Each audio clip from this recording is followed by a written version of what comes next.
conforme eu fui te vendo nos acampes de Fortaleza, eu fui descobrindo em você algo que você, claro, já tinha descoberto, mas assim, que talento que você tem para comunicar, né? Você continua assim, aí? Sempre, É. sempre. Sempre de acordo com o ritmo também da evangelização.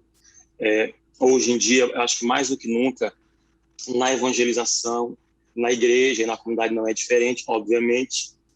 A comunicação, ela está assim, ela é o carro-chefe também da evangelização, né? E à medida Uhum. que o tempo vai passando, a comunicação, como você usou esse termo, eu também vou usá-lo, ela vai adquirindo novas facetas. Hoje em dia, pelo meio mais da tecnologia, não é? Uhum. Mas assim, não tem como eu fugir disso, né? Porque é uma coisa que já me acompanha desde a minha mais tenra adolescência.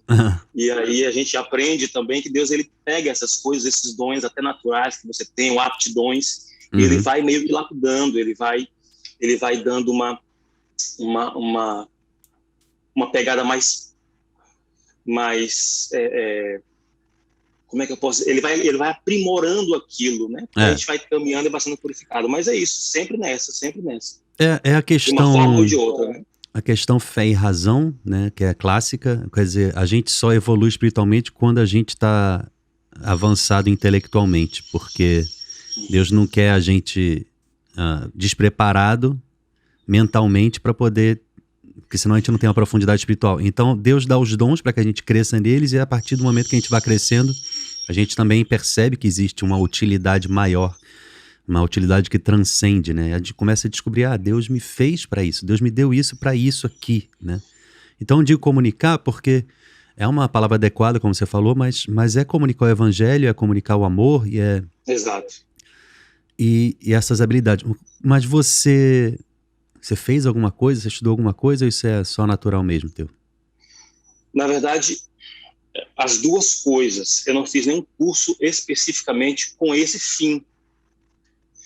Mas se eu for a raiz mesmo da coisa, eu acho que tudo começou com a leitura, sabe? Na minha Hum, vida. hum, Desde criança eu tive desejo de ler. Eu lembro que na minha casa tinha Bíblia em quadrinhos. E eu aham, li aquilo. E depois eu senti desejo de ler. O primeiro livro que eu li foi O Corcunda de Notre Dame. Pedi que minha mãe comprasse, naquelas revistas Hermes. Ela comprou aham, e chegou na minha casa. Depois essas revistas, esses clássicos infantis, claro, de uma linguagem infantil, né? Não é o clássico mesmo, aquele livraço e é. tal. Acho que na Mas esse casa dos meus gosto pela... avós tem esse Hermès, assim, com capa Exato, grossona de couro, assim, vermelha e pois tudo, né? é. Cara, eu fiquei apaixonado pela leitura desde criança. Tipo, antes dos meus 10 anos, eu já gostava muito de ler. Hum, Eu acho que isso foi uma grande porta para que eu entendesse algumas coisas e o meu gosto se aprimorasse por algumas coisas. Falar bem, eu me lembro que na minha formatura de criancinha, não sei como é que chama lá, eu fui o ah, orador. Tem uma foto minha fazendo lá um texto e tudo mais, né? Como também fui o orador na minha formatura universitária e tal. Algumas coisas na minha vida, depois, quando eu tive minha experiência com Deus, vou pular aqui os pontos menos interessantes, mas eu me lembro que eu sempre me senti muito assim chamado a pregar. Eu senti uma facilidade de conectar os argumentos, né? uhum, De transmitir as coisas com uma certa coesão, que é o que se pede minimamente numa pregação. ah, E eu tinha muita facilidade. Depois, quando a gente tem aquela nossa primeira experiência com Deus, aquela sede de rezar, aquele amor pela palavra de Deus, pronto, uma coisa fez liga com a outra, e em pouco tempo eu já estava pregando nos grupos de oração, e isso foi sendo mais burilado na comunidade, com a formação da comunidade, com a vida de oração mais profunda, com aquele conhecimento humano mais profundo. Mas uma coisa que eu também não posso deixar de mencionar é que, junto com aquele gosto inicial pela leitura e depois com aquele chamado à pregação, surgiu em mim também, que eu alimento até hoje, um gosto muito grande por leituras mais diversas, né? Então, não só pelas questões mais espirituais do catolicismo da nossa comunidade, mas cultura mundial. Adoro os clássicos. Estou numa lista aí para nossa, terminar. sabe que eu não consigo ler nem cartão de visita, eu tenho um problema sério, inclusive na comunidade é um problema, né, porque pede pra gente ler um troço dessa grossura, né, fora tantas outras coisas, Mas eu e vou te aí, dar uma dica que é mortal, que eu já dei para várias pessoas ao longo da minha vida, que não tem como você...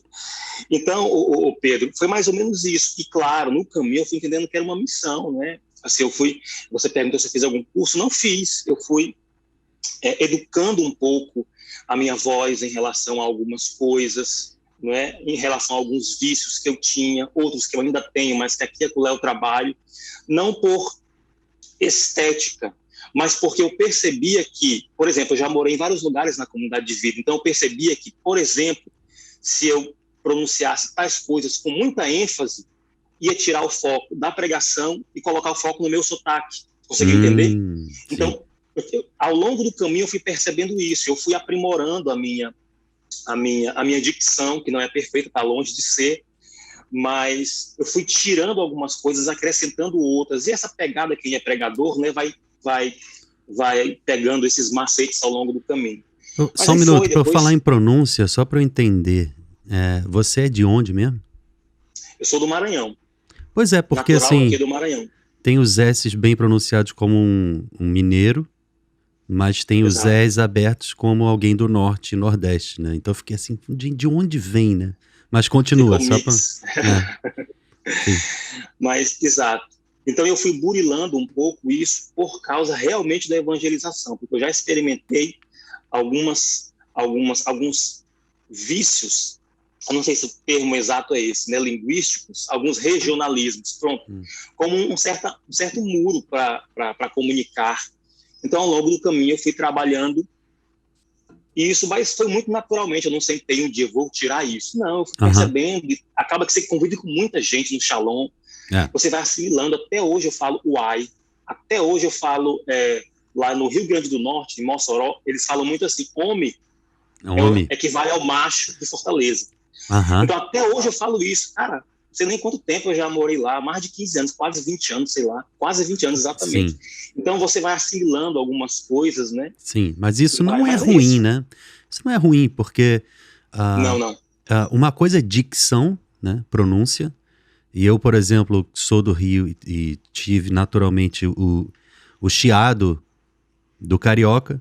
E quando eu comecei a fazer rádio, eu fui vendo que isso não soava bem, entendeu? Por mais natural que seja para nós.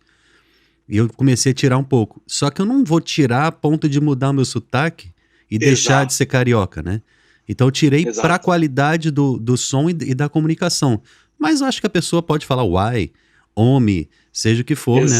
A questão é comunicar de maneira que não seja desagradável, como você está dizendo. Porque quando, por exemplo, Mike Tyson, cara, ele tem um podcast hoje, chamado Hotboxing, que eu acompanho, mas a pessoa não sabe falar. Ele não... Você já ouviu o Mike Tyson falando? Já. É trágico. Fora a língua não ficar no meio dos dentes assim, a voz é estranha e ele fala aqui, ó.